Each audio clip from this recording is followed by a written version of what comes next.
Ayan. So magandang umaga. Batiin nga po muna natin ang ating mga katabi. Sabihin mo sa katabi mo, ang bango-bango mo.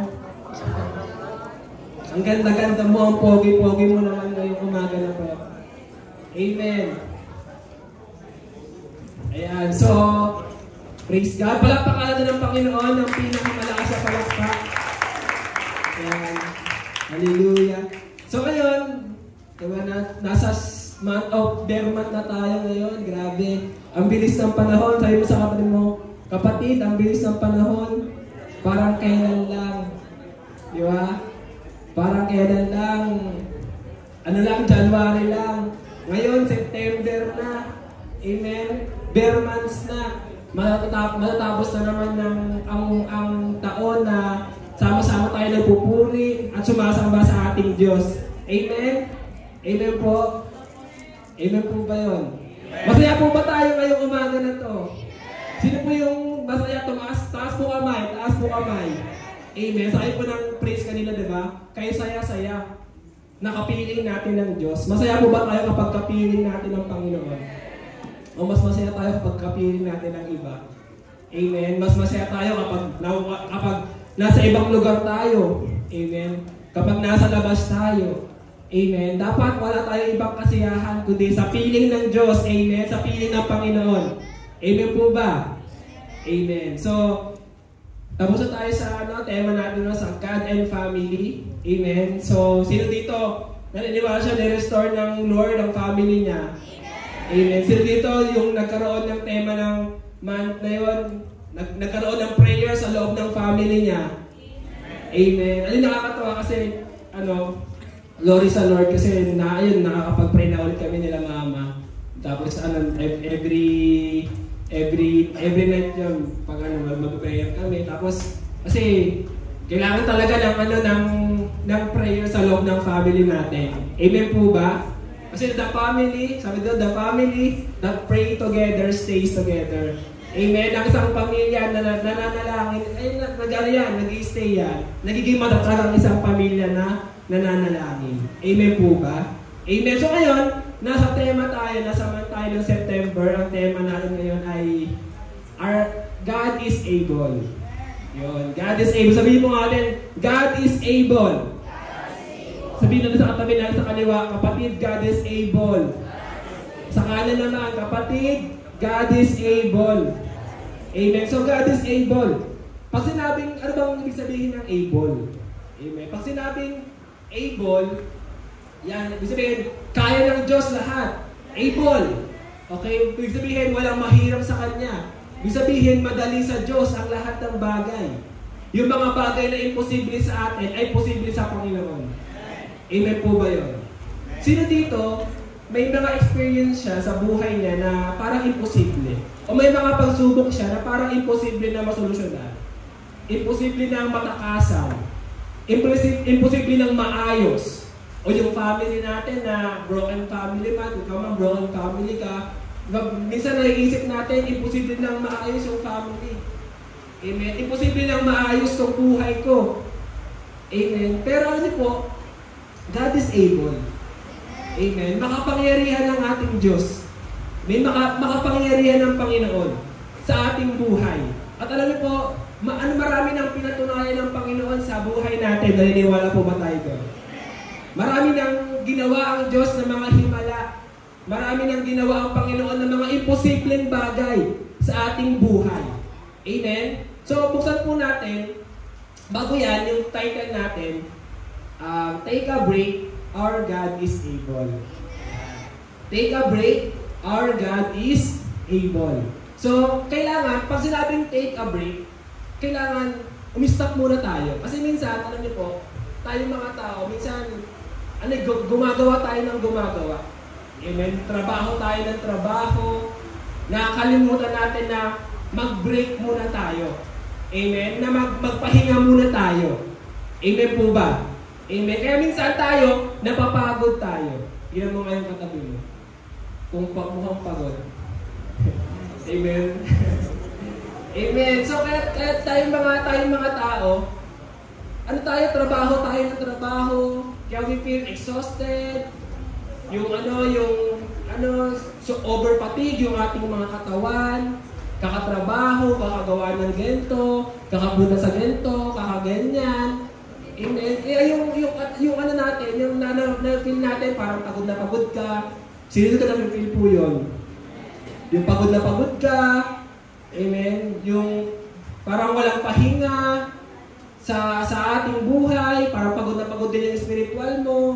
Amen. Yung isipan mo, ang daming tumatakbo sa ng mga thoughts sa isipan mo. Amen po ba? So, minsan kailangan natin mag-break. Take a break. Sabihin nga natin, take a break. Our God is able. Minsan, hindi natin nakikita yun yung kayang gawin ng Diyos. Kaya minsan tayo, dumidiscover tayo ng sarili natin. Gumagawa tayo ng sarili natin. Amen. Hindi natin nakikita yung kayang gawin ng Diyos sa buhay natin, yung possible na gagawin ng Panginoon sa buhay natin.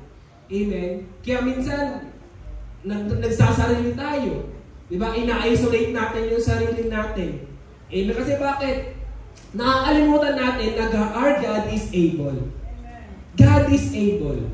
Amen. Sabi ng Ephesians chapter 3 verse 20, sabi dito, now to Him who is able to do immeasurable more than all we ask or imagine. Sabi dito, now to Him who is able to do immeasurable. Sabihin nga po natin, immeasurable. Pag sinabing immeasurable, hindi masukat. Amen. Pag sinabing immeasurable, limitless. Amen. Ano daw? Yung Diyos daw natin ay kayang gumawa ng mga, able daw siya na gumawa ng mga immeasurable na mga bagay sa buhay natin. Ibig sabihin, hindi lubos nating maisip. Sabi nga dito, more than all we ask or imagine. Higit pa daw sa mga hinihingi natin sa Panginoon ang kayang gawin ng Diyos. Sino dito may hinihingi sa Panginoon? Maaring financial breakthrough, maaring kagalingan, healing, maaring kapayapaan, restoration. Amen. Alam mo, God is more than able. Amen. God is able to do immeasurable things. Yung more than na ma-imagine mo. Amen. Yung more than sa iniisip mong gagawin ng Diyos sa'yo. More than that, yung kayang gawin ng Panginoon sa buhay natin. Naniniwala po ba tayo doon? Amen. Tayong mga tao, alam niyo po, si Lord, makapangyarihan siya. Simula pa na, napansin niyo, hindi po ba tayo na-amaze kapag nakikita natin yung mga stars sa sky? Sa langit? Amen. Biruin mo, star. Paano kaya ginawa ni Lord yun? Paano kaya nilagay ni Lord yung star doon sa langit? Paano kaya nagkaroon ng araw? Paano kaya nagkaroon ng buwan? Amen. Amen po ba? Paano kaya ginawa ng Panginoon yun? Paano kaya nagawa ni Lord na magkaroon ng mga mountains, mga bundok? Biruin nyo yung dagat, hindi siya napupuno. Tama po ba? Ano lang siya, may talagang pagitan lang siya. Amen? Hindi pa tayo na-amaze po doon. Hindi pa tayo napapaisip sa ganung bagay. Biruin natin yung dagat, hindi napupuno. Amen? Yung bata na pag yung baby, di ba? May siya, di ba? Meron yung tubig. Saan po ba niya lang yung bata sa tubig? Tubig yun, di ba? Ano tawag po doon? Di ba hindi siya nalulunod? Diba? Yung bata. Napaka-amazing ni Lord eh. Amen po ba? Amen po ba? Amen po ba yun? Hindi natin lubos maisip kung paano nagawa ni Lord yun. Tingnan mo yung katabi mo. Tingnan mo yung mukha niya katabi mo. Mula ulo hanggang talakbaka tingnan mo. Di ba? Nakaka-amaze ang creation ng Panginoon. Mukhang hindi po kayo na-amaze sa Mukhang hindi po kayo na-amaze sa mukha ng katabi po ninyo. Amen. Creation niya ng Diyos. Amen. Creation niya ni Lord. Amen po ba? Kapag nakikita mo yung mata niya, ang ganda ng pagkakahulma, yung tenga niya kahit maliit, pero, di ba? Yung ilong niya kahit pango, di ba? Napakaganda yan na creation ng Panginoon. Amen po ba? Amen po ba? Di ba tayo na-amaze sa ganun? Amen. Bakit yung tenga natin binagay sa gilid? Diba? Yung bibig natin nilagay dito. Pwede naman din sa noon na lang. Diba? Hindi ba naisip nyo kung gaano ka-perfect yung nilikha ng Diyos? Kasi bakit? Makapangyarihan siya. He is omnipotent God. He is all-knowing God. All-powerful God. Omnipresent. Omniscient. Amen. Gayon yung mga katangian ng Panginoon na nararanasan natin. Amen po ba? Amen. So, ang Diyos kaya niyang gumawa ng mga himala. Naniniwala po ba tayo doon? Ang Diyos kaya niyang gumawa ng mga imposibleng bagay sa buhay natin. Pwede ba tayo pumikit ngayon? Tapos, isipin natin kung saan parte ng buhay mo gustong gumawa ang Diyos sa'yo. Maaaring financial, yung mga imposibleng bagay sa buhay natin na parang ang hirap-hirap. Ikaw, bawal ka sa utang, ang hirap bayaran, may sakit ka, walang cure. Amen. May problema sa family. Isipin natin. Amen. Tapos, sabi dito, basahin ko, now to Him who is able to do immeasurable more than all we ask or imagine, according to His power that is at work within us. Amen. Palapakan na natin ang Panginoon doon. Mabilita po tayo. Amen. So, naisip na po ba natin yung mga parang imposibleng bagay? Amen. So ngayon, sabi dito, according to His power that is at work within us. Amen. According daw sa kapangyarihan ng Diyos na, nag-work sa buhay natin. Amen po ba? Alam niyo po, makapangyarihan ng Diyos talaga. Wala na pong question doon. Ang question, kung paano tayo magre-response sa kapangyarihan ng Diyos. Amen po ba yun? Ang question, nasa atin ang question. Naniniwala tayo na God is able. Amen. Pero nagdadoubt tayo sa kayang gawin ng Diyos sa buhay natin. Naniniwala po ba tayo doon? Naniniwala ka ba doon? Kasi naranasan ko po yun eh. Alam ko naman na God is able. Kasi yung word niya, amen. Kasi magkaiba yung nalaman mo lang, yung nasa sumasampalataya ka. Magkaiba yung nalaman mo lang na God is able, God can heal you, God can restore you. Ano yung magkaiba yun sa meron kang pananampalataya na kaya kang pagalingin ng Diyos, kaya kang pagpalain ng Diyos. Amen. Kaya mag-move ang Panginoon sa buhay natin. Magkaiba po yun eh. Na naniniwala lang tayo nananampalataya tayo. Sa nalaman lang natin. Amen po ba? Amen po ba yun? Amen. So God is a limitless God. Infinite God ang Panginoon. Pag sinabing infinite, walang katapusan. Limitless. Amen. Limitless, alam mo, si Lord hindi pa siya tapos sa buhay mo.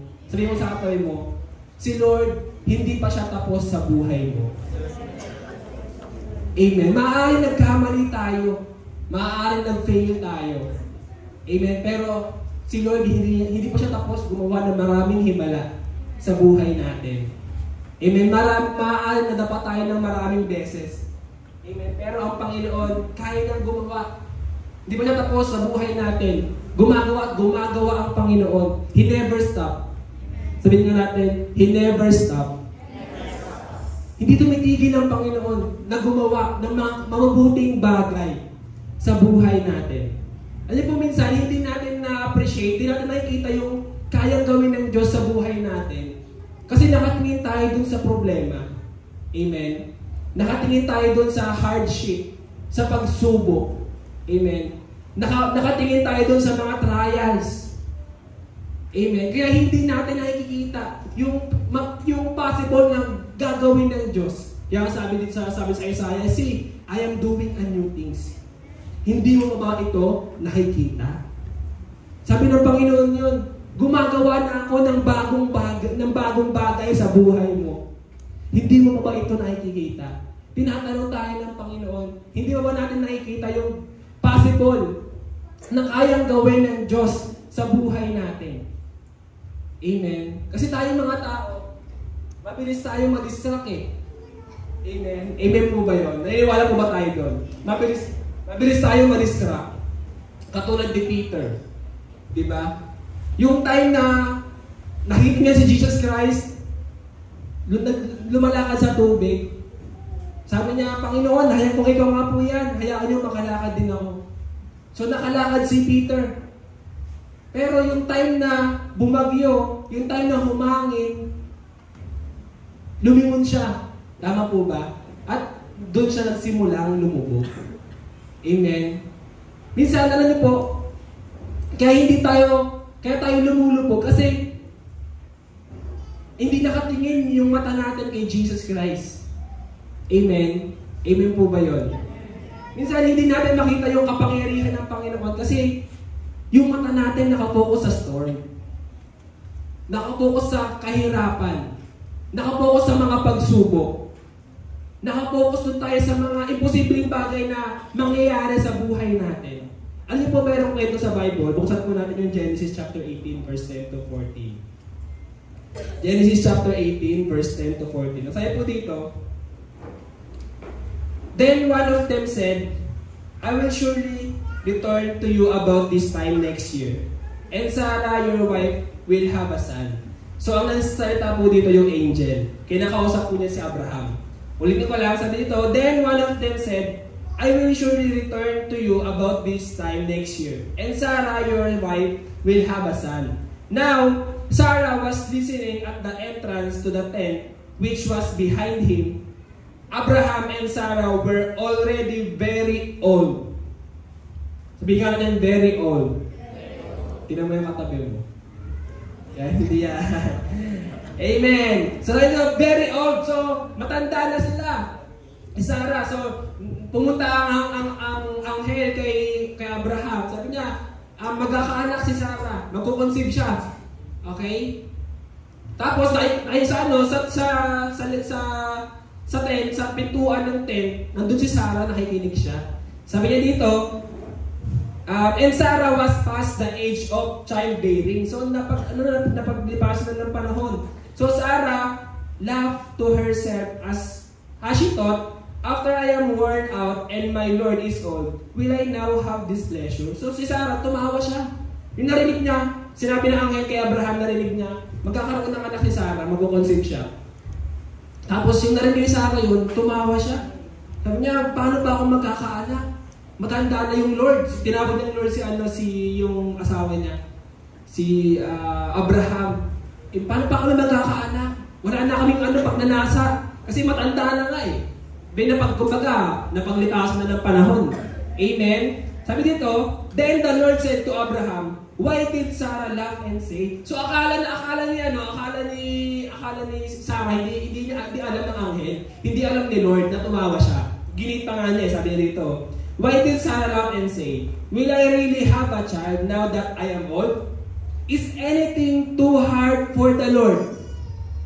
I will return to you at the appointed time next year and Sarah will have a son. Amen. Kinonfront ni Abraham, kinonfront ng anghel. Sabi dito, bakit ka tumatawa? Amen. Bakit ka tumawa? Will I really have a child now that I am old? So sabi ni Sarah, magkakaroon ba talaga ako ng anak? Na ngayon matanda na ako? Sabi dito, is anything too hard for the Lord? Pero sinabi ng anghel, sinabi ng Panginoon, is anything too hard for the Lord? I will return to you at the appointed time next year and Sarah will have a son. Mayroon po bang mahirap sa Diyos? Amen. Tinatanong tayo ng Panginoon, mayroon bang imposibleng bagay na hindi kayang gawin ng Panginoon? Amen. Alam niyo po, ang nangyari sa kwento, alam natin yung story nila. Tama. Nagkaroon ng anak sila, Abraham at si Sarah. Amen. Amen po ba? So, ang Panginoon, walang mahirap sa Kanya. Ano man yung mga bagay na imposible, kung ngayon, di ba, imposible na eh. Tama po ba? Imposible na sa 80 years old na, 80 plus sila eh, na sinabi ng anghel eh, sa kanila. Amen. Napaka-imposible. Pero pinangyari ng Diyos. Kasi bakit? Our God is able. Amen. Kayang gawin ng Diyos ang lahat ng bagay, ang mga imposibleng bagay na iniisip nating imposible. Yung para imposible ng magka-work ka, amen, magkaroon ka ng magandang buhay, Amen, maayos yung family mo, makapagtapos ka ng pag-aaral, amen, maayos yung, yung finances mo, maging stable yung finances sa loob ng tahanan, para imposible. Amen, kasi sa bahay, yun, dami yung palagi nag-aaway, parang napaka-imposible. Amen. Pero sabi ng Panginoon, is there anything too hard for the Lord? Meron bang mahirap sa akin? Meron bang mga bagay na hindi ko kayang gawin? Amen. Alam niyo po ang totoo, wala pong mahirap sa Diyos. Walang mahirap sa Panginoon. Walang imposible sa Panginoon. Amen po ba? Nakabase ito sa ating pananampalataya. Amen. Kasi alam niyo po, yung faith natin, nag-activate to ng power ng Diyos. Amen. Nag-activate to ng himala na gagawin ng Panginoon sa buhay natin. Minsan, kaya hindi natin nare-receive yung himala, yung mga pinag-pray natin, kasi baka di naman tayo naniniwala. Amen? Amen po ba yun? Baka yung nagpipray nga tayo, Lord, pagpalain mo ako. Tapos, after ng prayer, Lord, pagpapalain mo talaga ako. Ibig ko baka nag-iisip na kagad tayo. Amen? Pinag-pray natin for how many years yung family natin. Lord, parang sobrang tagal naman. 7 years ko na pinag-pray yung family ko, yung tatay ko, yung nanay ko, yung anak ko, di ba? Parang napaka-imposible naman, Lord. Ilang taon na. Di ba sabi mo, ganito. Sabi mo, ganyan. Amen. Nagdadoubt na tayo ngayon. Amen. Alam niyo po yung doubt? Ano po yung pinapahina po na yung ating pananampalataya? Yung doubt, yung fear, pinapahina po na yung ating pananampalataya sa ating Diyos. Amen. Kaya nga, ang fear at faith, hindi siya pwedeng magsama. Ang doubt, at ang faith, hindi siya pwedeng magsama. Amen. Kasi hindi natin matatanggap, sabi ng Mateo chapter 24 at verse 11, ask whatever you wish and it will be given to you. Hingiin daw natin ano man yung maibigan natin at ibibigay ito ng Panginoon sa ating buhay. Yung pinag-pray natin ng kahit tagal-tagal na. Amen. Ibibigay daw po iyan ng Panginoon. Amen. Kapag tayo ay may pananampalataya. Ano po, diba sa mga pinapagaling ni Jesus Christ, sinasabi ni Jesus Christ, your faith will make you well. Diba yung mga pinapagaling niya? Yung pananampalataya mo, pinagalingan na yung pananampalataya. Hindi ibig sabihin na yung pananampalataya niya ang dahilan. Kundi ang kapangyarihan ng Diyos, yung nagpagaling sa Kanya. Yung faith, ang ginagawa ng faith, ina-activate ito yung kapangyarihan ng Diyos. Amen? Hindi yung faith natin, kundi yung kapangyarihan ng Diyos na nagpapagaling.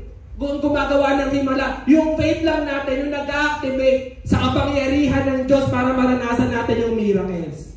Amen po ba yun? Palakpakan natin ang Panginoon. Amen. So God is able. Amen. Walang mahirap sa Diyos. Walang question sa kapangyarihan ng Panginoon na umilo sa buhay natin. Pero ang faith natin, ayun yung malaking question mark po doon. Amen. Kung gaano tayo nagtitiwala. Kasi alam niyo po, ang maniwala sa Diyos, ang magsumampalataya sa Panginoon, sa komportableng panahon, komportableng sitwasyon, normal po yan. Amen. Yung stable yung finances mo, naniniwala ka sa Panginoon, may faith ka kay Lord. Pero yung magkaroon tayo ng faith kay Lord in times of crisis, in times of hardship, amen, in times of mga chaos sa buhay natin, ayun po yung hindi normal. Amen. Amen po ba? Kasi bakit? Alam niyo po, ang hirap kaya maniwala kapag hindi mo talaga nakikita. Amen. Kapag wala kang pananampalataya, kapag hindi ka nagtitiwala sa kayang gawin ng Diyos, ang hirap maniwala eh. Kapag hindi mo alam ang Word of God, yan kasabi din sa first service, diba, na napaka-importante ng salita ng Diyos. Amen?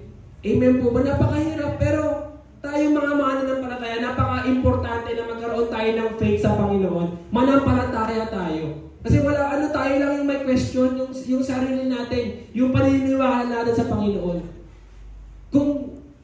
Kung gaano tayo ka-confident sa salita ng Diyos, sa kayang gawin ng Diyos sa buhay natin. Kasi alam niyo po, maraming karakter sa Bible na they are very confident sa kapangyarihan ng Diyos sa buhay nila. Amen? Pansinin niyo po, si Moses. Kapag naririnig natin ang pangalang Moses, ano yung pumapasok sa isip natin? Hinati yung dagat. Pag ang pangalang Daniel, ano yung pumapasok sa isip natin? Doon sa lion's den. Hindi siya kinain. Amen? Kapag naririnig natin yung pangalang David, ano yung pumapasok sa atin, sa isipan natin? David and Goliath. Amen. Alam niyo po, maraming karakter sa Bible na dahil sa pananampalataya nila, na-activate ang kapangyarihan ng Diyos. Amen po ba? Amen po ba yun? Ilan niyo po sila Shadrach, Meshach at Abednego? 7 times pinainit yung pugon. Amen? Hindi sila sumamba sa ginawang Diyos-Diyosan. Amen? 7 times pero mo, sobrang init, mapasok ka pa nga lang eh. Amen? Maano ka pala init ng araw. Ang hapdi na sa balat. Amen? Amen po ba? What more pa yung 7 times na pinainit, pugon, tapos ilalagay sila doon. Alam po ang nangyari dahil sa faith nila? Dahil naniwala sila, kahit hibla daw ng damit nila, walang nasunog. Hindi daw nag-amoy sunog. Namatay pa nga yung isang kawal na naglagay sa kanila doon sa pugon dahil sobrang init. Pero biluin mo sila. Miski hibla ng kanilang buhok, ng damit nila, walang nasunog. Kasi bakit? God is able. Amen po ba? Amen po ba yun? God is able. Amen? Sino pa? Si King Jehoshaphat. Kilala niyo si King Jehoshaphat? Yung 3 tribo, sasalakayin sila. Amen? Outnumbered sila. Kunti lang sila. 3,000 pero sino nanalo? Sino nagwagi? Sila King Jehoshaphat. Amen? Alam mo, Panginoon, kaya tayong bigyan ng victory ng Diyos. Kaya tayong bigyan ng pagtatagumpay ng Panginoon. Pero ang question, gaano tayo naniniwala na kaya tayong pagtagumpayin ng Panginoon? Ang question, gaano tayo sumasampalataya, nagtitiwala na ang Panginoon nagbibigay ng tagumpay sa buhay natin? Amen po ba yun? Amen po ba? Amen. Basahin natin yung Mateo chapter 13 verse 56 hanggang 58. Mateo chapter 13 verse 56 hanggang 58. Basahin po dito, at narito rin ang kanyang mga kapatid na babae, di ba? Saan kaya niya natutuhan ang lahat ng iyan? Kung babasahin niyo po yung Matthew chapter 13, ito po yung time na gumawa ng maraming miracle si Jesus Christ. Napagaling po siya ng mga pilay, ng mga mula. Sabi po dito, at taga rito rin ang kanyang mga kapatid na babae, di ba? Saan kaya na natutuhan ang lahat ng iyan? So yung ibang mga tao, nagtataka sila. Kasi sobrang galing ni Jesus, sobrang talino niya, sobrang talagang yung wisdom niya. At siya hindi nila pinaniwalaan. Kaya sinabi ni Jesus sa kanila, ang isang propeta ay iginagalang kahit saan maliban sa kanyang sariling bayan at sariling sambahayan. At dahil ayaw nilang maniwala kay Jesus, hindi siya roon gumawa ng maraming himala. Nakita po natin yung sinabi, dahil sa lack of faith, dahil sa kulang sa pananampalataya, hindi sila naniwala na ang Diyos kaya gumawa ng himala daw, hindi siya roon gumawa ng maraming himala. Amen. Kaya minsan hindi natin natatanggap yung kapangyarihan ng Diyos, yung miracle, yung pinag-pray natin sa Panginoon, parang imposible yung mga bagay na nangyayari sa buhay natin. Kasi bakit? Baka hindi naman tayo naniniwala sa Panginoon. Baka hindi naman tayo nagtitiwala sa kaya niyang gawin sa buhay natin. Amen po ba? Palapakan po natin ang Panginoon. Hindi pa po ba tayo? Share mo na yung matabi mo. Kapatid, gumising ka. Huwag ka matutulog. Baka maging katol ka na yung namatay. Sino po yun? Yutiko. Diba? Si Yutiko, nahulog siya. Nag-preach si Paul. Amen? Sabi mo sa akin mo, huwag ka matutulog. Baka bumagsak ka dyan. Doon lang po. Ayan. So, naniniwala po ba tayo? Do you believe in God? Amen. Naniniwala ba tayo sa kayang gawin ng Diyos?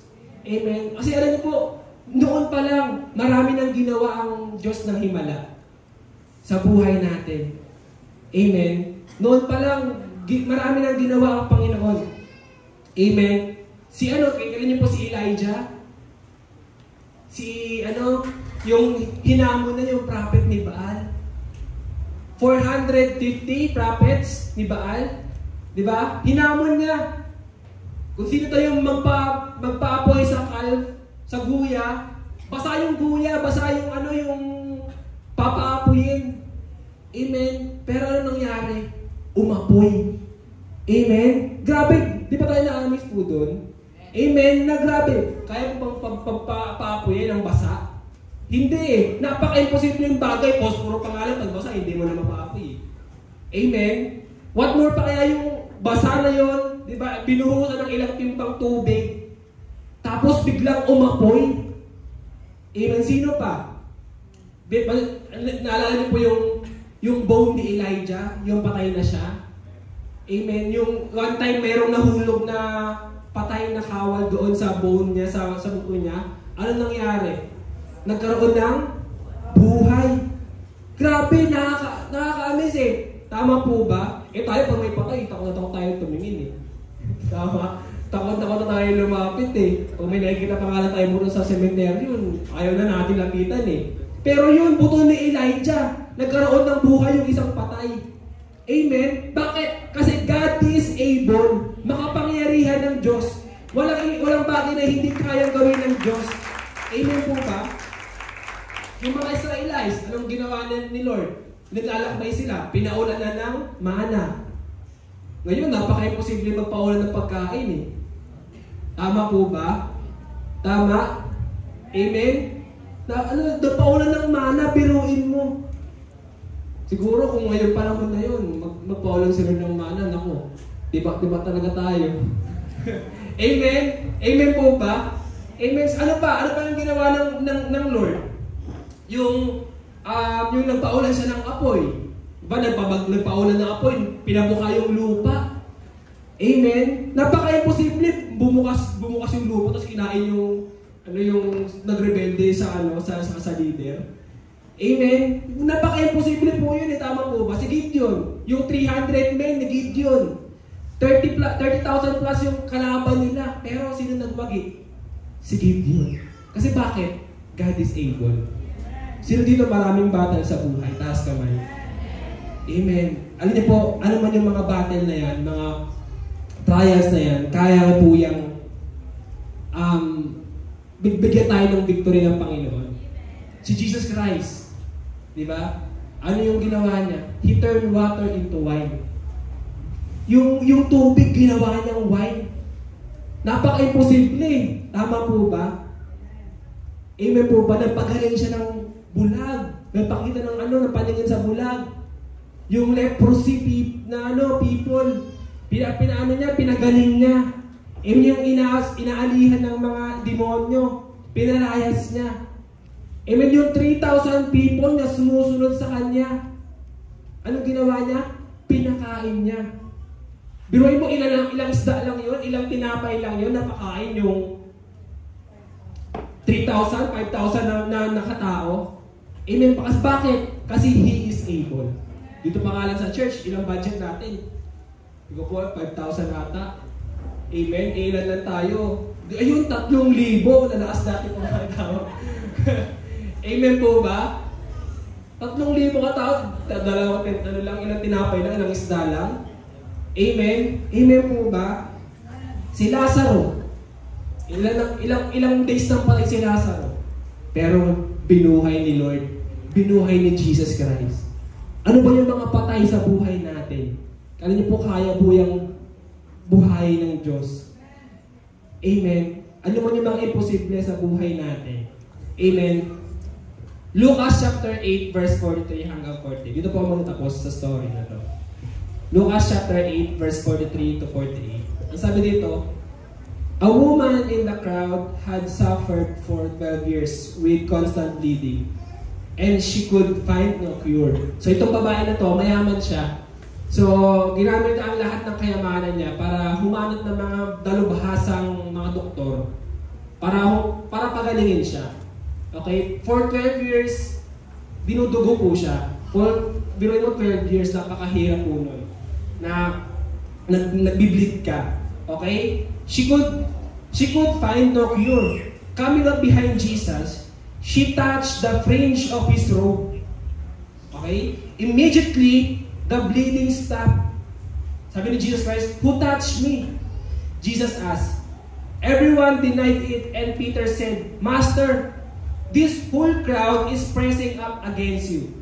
But Jesus said, "Someone deliberately touched me, for I felt healing power go out from me." When the woman realized that she could not stay hidden, she began to tremble and fell to her knees in front of him. The whole crowd heard her explain why she had touched him, and that she had been immediately healed. "Daughter," he said to her, "your faith has made you well. Go in peace." Palapakan naman natin ang salita ng Diyos. Ano po itong kwento na to? Ano natin yung kwento na to? Si Jesus Christ, he is very famous. No? Daming sumusunod sa kanya ng mga tao. At one time, habang maraming tao sa kanya, mayroong 12 years ng binudugo. Okay? Itong 12 years na to, naghahanap siya ng kagalingan. Okay? For 12 years, nilustay niya lahat, ginamit niya lahat ng kayamanan niya para mag-seek ng healer. Okay? Ng nakapagpagaling. At wala siyang nakita nun. Hanggang sa one time na narinig na yung pangalang Jesus na gumagawa ng himala. At sabi din, ang lumalapit siya doon. Okay, nakikipagsiksikan siya. Imagine natin, kasi sa sobrang dami ng tao, ano siya, gumagapang siya. Imagine natin. Kasi syempre, dinudugo siya. Amen. For 12 years. Hindi ko ma-imagine kung ano yung tsura niya. Kasi mahirap, mawalan tayo ng dugo. Diba? Namumutla tayo. Amen. Pero for 12 years. At, alam nyo, she was very desperate. Kasi bakit? Hinawakan niya yung laylayan ni Jesus Christ. Yung robe ni Jesus Christ. Amen. Sabi niya, mahawakan ko lamang yung laylayan ni Jesus. Gagaling na ako. Biruin mo, that's faith. Alam mo, yung time na to, maraming crowd eh. Siguro, si Jesus Christ nabubunggo ng mga tao. Kaya nga sabi dito, Jesus said, everyone denied it, and Peter said, Master, this whole crowd is pressing up toward against you. So, Lord, maraming bumubunggo sa'yo. Pero bakit hindi lumabas yung kapangyarihan mo? Diba? Tama po ba yun? Tama? Kasi kung yung 12 years ng inaano, kasi naniniwala ko na itong mga people, itong crowd, gusto rin nila ng himala. Tama po ba yun? Naniniwala po ba tayo doon? Gusto rin nilang gumawa ang Panginoon ng himala sa kanila kasi bakit sila makikipagsiksikan doon? Diba? Kung hindi ayaw nilang tumanggap sa Panginoon, tama po ba? Gusto na rin nilang ng himala eh. Amen? Pero iba tong babae na to. Nabubunggo si Jesus Christ pero walang lumalabas sa kapangyarihan doon sa mga crowd. Pero yung tong babae na to, yung nahawakan niya yung laylayan ni Jesus, yung damit ng Panginoong Jesus, alam mo, immediately daw, nag-stop daw yung bleeding niya. At sabi dito, someone deliberately touched me. Sabi dito, Master, this whole crowd is pressing up against you. But Jesus said, someone deliberately touched me. So, pag sinabing deliberately, intentional. Okay? Very desperate. Okay? Kaya nahinawakan itong babae na to. Si Jesus Christ, yung robe ni Jesus. For I felt healing power go out from me. So, yung time na to, akala ng babae, makapagtago siya, di malalaman ni Lord. Inamin niya, Lord, ako po yung humawak sa laylayan mo. Akala niya magagalit si Jesus Christ, kaya nagpatira pa po siya. Amen. Pero sabi dito, the whole crowd heard her explain why she had touched him and that she had been immediately healed. Daughter, he said to her, your faith has made you well. Go in peace. Grabe. Grabe kasi bakit? Ganun siya ka-desperate, ganun siya ka-intentional na Christ. Maraming crowd. Pero yung iba na yon hindi tumanggap ng himala. Kasi bakit? Iba yung faith ng babae na to. Nabubunggo nila si Jesus Christ, pero bakit walang healing power na nangyayari? Parang sa atin, marami tayo. Pero sa most of us, diba, uwi tayo, ganun pa rin. Kasi bakit? Amen? Nakadepende ito sa faith natin. Amen? Amen po ba? Parang walang nangyari. Kasi bakit? Intentional siya. Gaano tayo ka-desperate na tumanggap tayo ng himala galing sa Diyos? Gaano ka-intentional yung pagpunta natin dito sa simbahan? Parang ako ito. Amen. Amen po ba? Amen. Gaano tayo nananampalataya sa Panginoon? Na gusto natin hawakan yung laylayan ni Jesus. Yung damit, yung robe ni Jesus, yung damit niya. Para lang tayo tumanggap tayo ng himala. Para tayo palayain tayo sa utang. Palayain, magkaroon ng financial breakthrough. Magkaroon tayo ng kapayapaan. Magkaroon tayo muli ng kasiyahan, ng joy sa puso natin. Ma-restore yung buhay natin. Amen. Ma-restore yung ating family. Amen. Bago po ako mag-end, panoorin po muna itong video.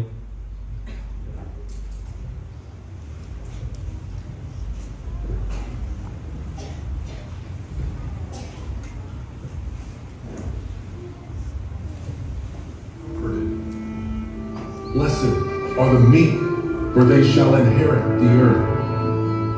Blessed are those who hunger and thirst for righteousness, for they shall be filled. Blessed are the merciful, for they shall obtain mercy. Blessed are the pure in heart, for they shall see God. Blessed are the peacemakers, for they shall be called sons of God. No one can serve two masters, for either he will hate the one and love the other, or else he will be loyal to the one and despise the other. You cannot serve God and mammon. Therefore, I say to you, do not worry about your life, what you will eat or what you will drink, nor about your body, what you will put on. Is not life more than food, and the body more than clothing? Look at the birds of the air, for they neither sow nor reap nor gather into barns, yet your heavenly Father feeds them. Are you not of more value than they? Which of you by worrying can add 1 cubit to his stature? So why do you worry about clothing? Consider the lilies of the field, how they grow. They neither toil nor spin, and yet I say to you that even Solomon in all his glory was not arrayed like one of these. Now, if God so clothes the grass of the field, which today is, and tomorrow is thrown into the oven, much more clothe you, O you of little faith.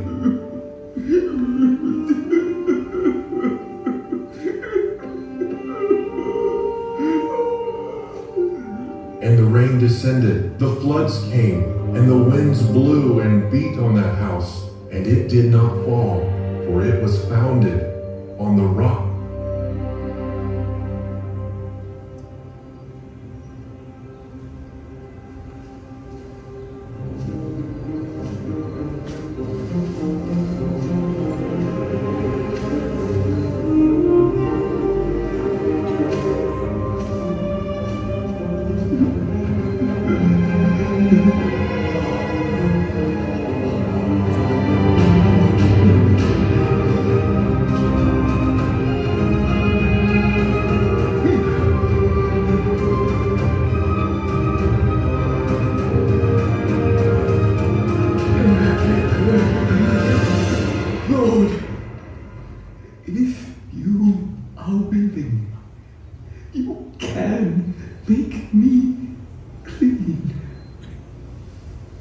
I am willing. Be cleansed.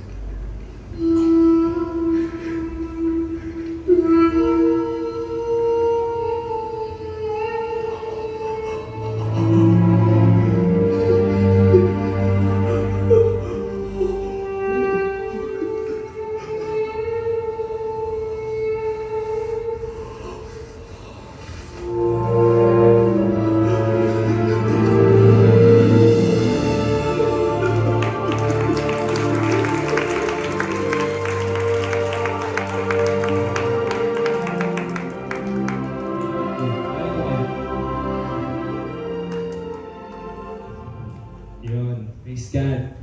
So nakita natin yung video, napakaganda ng video, no? Ano yung tao na yun? Parang tayo, no? Ano siya? He was very ashamed sa meron siya sa balat niya. Kaya nahihiya siyang lumapit kay Jesus. Kasi kapag may ketong ka noon, parang kahihiya ka. Kinakahiya ka ng mga tao, pinandidirihan ka ng mga tao. Kaya, akala niya, hindi siya nakikita ni Jesus Christ. Akala niya, hindi alam ni Jesus Christ kung ano yung meron siya. Kaya pumunta si Jesus Christ dun sa sa may palapit sa kanya. Akala niya makapagtago siya sa bato. Amen. Parang tayo, no? Alam niyo, kahit anong tago natin, hindi natin mapipigilan yung kapangyarihan ng Diyos sa buhay natin na kumilos sa ating buhay. Amen. Gusto niya, na-feel ko kanina habang pinapanood ko, na-feel ko na gusto niyang lumapit kay Jesus. Parang itong woman na to. Amen. Gusto niyang lumapit sa Panginoon, tumanggap ng kagalingan, tumanggap ng himala na galing sa Diyos. Pero may pumipigil sa kanya. Amen. Amen po ba? Tayo, ano ba yung pumipigil sa atin para hindi tayo lumapit sa Panginoon? Amen. Ano ba yung mga humahadlang sa atin? Alam mo, kasi kung manalaman natin yung Word of God, wala pong hindi kayang gawin ng Diyos sa buhay natin. Kaya ng Diyos pangyarihin ang lahat sa ating mga buhay. Even yung mga impossible na mga bagay sa atin. Walang hindi kayang gawin ng Diyos. Jeremiah 32 verse 26 to 27. Then the word of the Lord came to Jeremiah. I am the Lord, the God of all mankind. Is anything too hard for the Lord, for me? Amen? Meron po bang mahirap sa Diyos? I am the Lord of all mankind. Amen. Ako ang Diyos ng lahat. Amen. Meron ba akong bagay na hindi kayang gawin? Amen. Ezekiel 12:28. Therefore say to them, this is what the sovereign Lord says. None of my words will be delayed any longer. Whatever I say will be fulfilled, declares the sovereign Lord. Palapakan naman natin ang salita ng Diyos. Grabe, di ba tayo na-amaze sa salita ng Panginoon? Sabi doon, no, none of my words will be delayed any longer. Amen. Walang salita ko na madidelay. Amen. Mangyayari, whatever I say will be fulfilled, declares the sovereign Lord. Amen. Alam mo, i-fulfill ng Panginoon yung mga pinapanghawak nating himala sa buhay natin. Amen. Ano ba yung mga gusto nating tanggapin sa Panginoon? Lumapit tayo sa Panginoon. Come to Jesus. Amen. Ano man yung mga, sino yung gusto ng restoration, revival, sa family, sa lahat.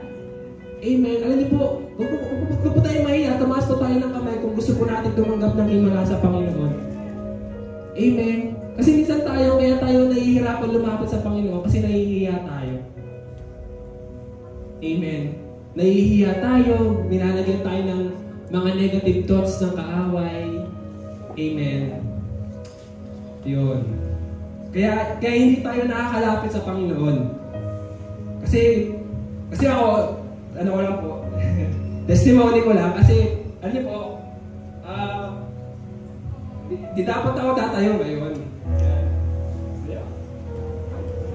Kasi yan, dami kong naririnig ng mga tinig. Ganyan. Tapos sabi ko kay Pastor, Chachawa, magabi. Eko, Pastor, hindi po muna ako magtatayo. Sabi ko, hindi po ako karapat-dapat. Sabi ko gano'n. Tapos, basta ang daming gumugulo sa isip ko. Ayun. Kaya, naiiyak ako sa Panginoon. Kasi, hindi, daming,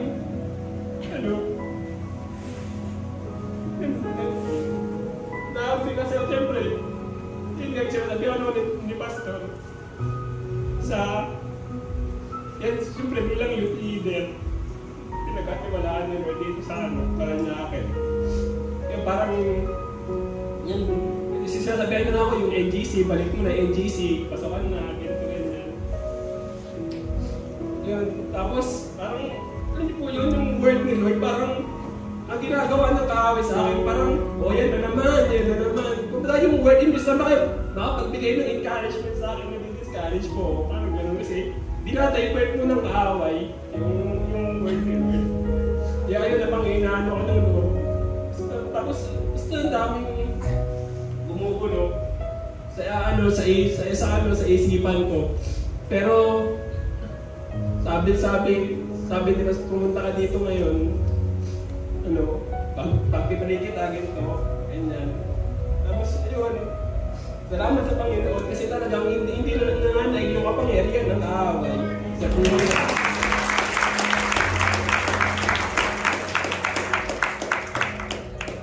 Ayun, kaya gusto talagang sabi ko, Lord, gusto kong lumapit sa'yo. Sabi niya, gusto mo ako, Panginoon. Palaasin mo muli ako. Tapos, last verse po, basahin po natin. Sabi dito,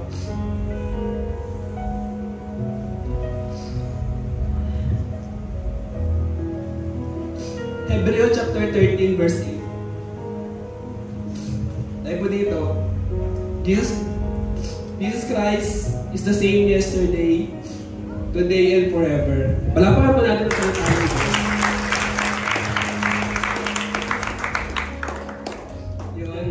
So, alam po ang Panginoon, talagang is the same. Yesterday, today, and forever. Amen? Kung kaya niyang gumawa ng himala noon, kung kaya niyang gumawa ng mga imposibleng mga bagay, kaya din niyang gawin ngayon yung mga imposibleng bagay sa buhay natin, di ba? Ano man po yung mga imposibleng bagay, gusto mo ng restoration, ng strength, amen, maayos yung family mo, yung buhay mo, maging stable yung finances mo.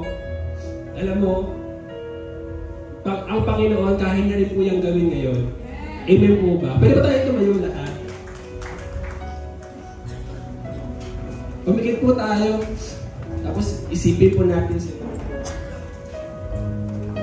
Ano po? All things are possible when life is overwhelming. Ang Diyos, kumikilo siya sa buhay natin. Ang buhay nakaka-overwhelm. But si Lord, nire-restore niya yung hope natin, yung strength natin. Kaya ngayon, lumapit tayo kay Jesus. Mag-pray tayo sa Panginoon. Makipag heart-to-heart talk tayo sa Lord. Sabihin natin sa Panginoon yung laman ng puso natin. Kung saan ka nahihirapan, sabi ni Lord, Matthew 11:28, come to me, all of you weary and heavily burdened, and I will give you rest. Kung ikaw, nakakaramdam ka ng pagod ngayon, lumapit tayo sa Panginoon, huwag tayong mahihiya. Katulad ng leper person na yun. Kahit na nahihiya siya, pero pinilit niya na lumapit kay Jesus. Kahit maraming ko yung mahinahantaman siya ng kahihiyan niya. Kinakahihiyan niya yun. Katulad ng feeding woman na to. Mas very desperate na lumapit sa Panginoon. Lumapit tayo sa Lord. Kung saan ka man nahihirapan, sabi ni Jesus, come to me, all of you, very and heavily burdened. Your word that lives inside me reminds me you are here. My hope you restore. Your promise is sure, and I am convinced that you are faithful.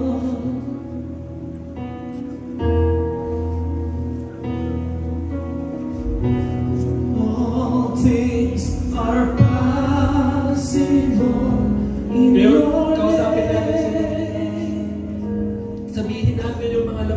puso natin. Kung nahihirapan ka, All things are possible umiiyak ka ngayon, hayaan mo sila. Ikaw at ang Diyos ngayon. Gusto mo lumuhod. Ikaw at ang Diyos. Cause they hold your promise. You guide me through the night. How do you say for worship? Si Jesus Christ. My great reward. Gusto niya. Is Christ. My Galing tayo sa hope tayo is sa mga sakit natin. your promise is sure, and I am not free. Jesus Christ. That you Is the are same yesterday, today, and forever. Kaya gumawa ng himala ang Diyos sa buhay mo ngayon. Kung maniniwala All ka. things are possible in your name.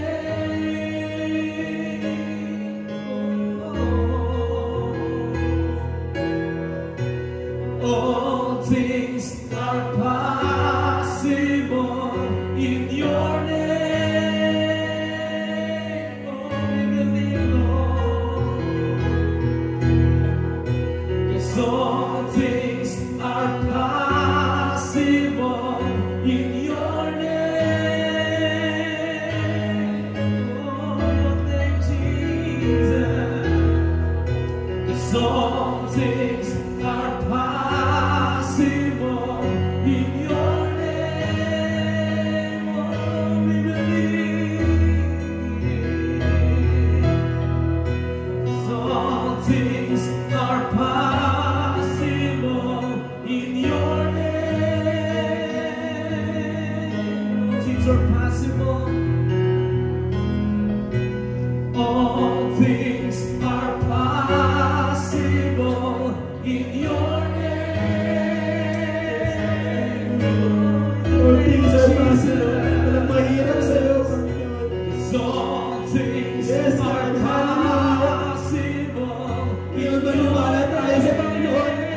Sina-challenge tayo ng Diyos. Magtiwala, maniwala tayo na God is able. God is all powerful. God can heal you. God can restore you. God can bless you. God can prosper you. Hallelujah, hallelujah. 'Cause all things are possible in your name.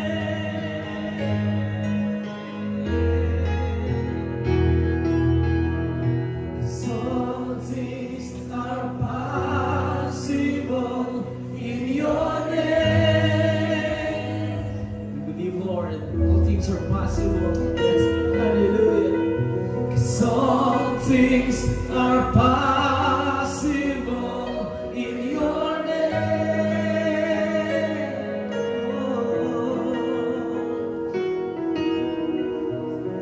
All things are possible in your name.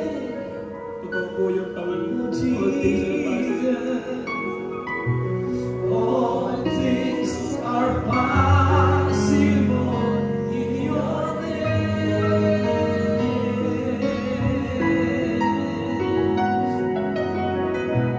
All things are possible in your name.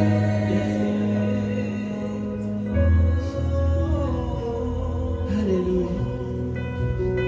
Ngayon, kung ikaw kapatid, gusto mong tumanggap ng himala, gusto mo tumanggap ng kapangyarihan mula sa Diyos, itaas mo yung dalawang kamay mo. Pinakamataas na taas. Taas na taas.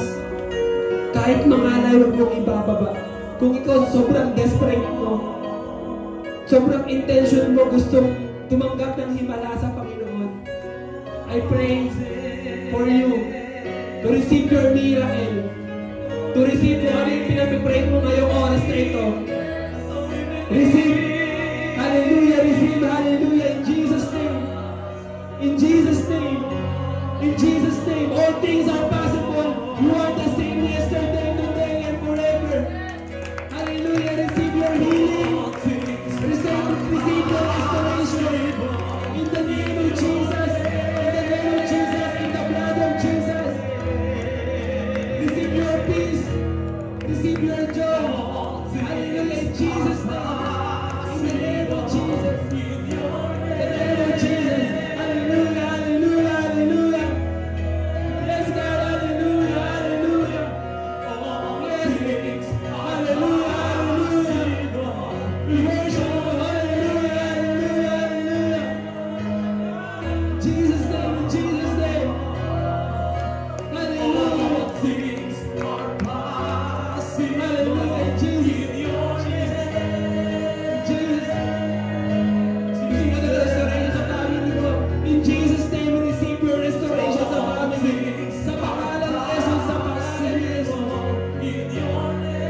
Thank you, Jesus. Thank you, Jesus. Thank you, Jesus.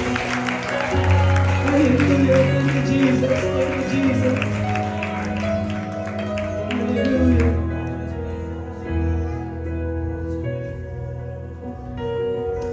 Oh God, patuloy namin nararanasan ang kapangyarihan mo sa oras na ito, Panginoon. Nararamdaman namin na kasama ka namin sa oras na ito. Ang Holy Spirit ay nandito sa amin, Panginoon. Hayaan niyo po, God, yung mga himala na tinanggap po namin, Panginoon, ay matestify namin, Panginoon, sa aming buhay, sa pangalan ni Jesus. Lord, we believe na na-receive namin ito in the name of Jesus, base sa aming pananampalataya, base sa aming pagtitiwala sa iyo, Panginoon. I-bless mo ang bawat isa, Panginoon, at ingatan mo kami laban sa kaaway. Ingatan mo kami, Panginoon, laban sa mga schemes ng diablo. Lord, cover us with your blood, with your holy blood of Jesus Christ. Panginoon, hayaan niyo po, Panginoon, na yung mga salita mo ay magkaroon ng kapangyarihan, magkaroon ng encouragement sa amin, Panginoon, sa pangalan ni Jesus. At Lord, hindi kami uuwi ng walang nangyari sa amin. Hindi kami uuwi, Panginoon, na ganoon pa rin kami. Hindi kami uuwi na broken, naka-bandage pa rin. Hindi kami uuwi na malungkot kami. Wala pa rin kapayapaan, kundi uuwi kami ng masaya. Uuwi kami ng punong-puno ng kagalakan, ng kapayapaan, ng restoration, ng pagpapala sa aming buhay. Salamat, Panginoon, at sa iyo lahat ng papuri at parangal, God. In Jesus Christ's name we pray. Tayo pong lahat na anak ng Diyos at nagtagumpay ay sumigaw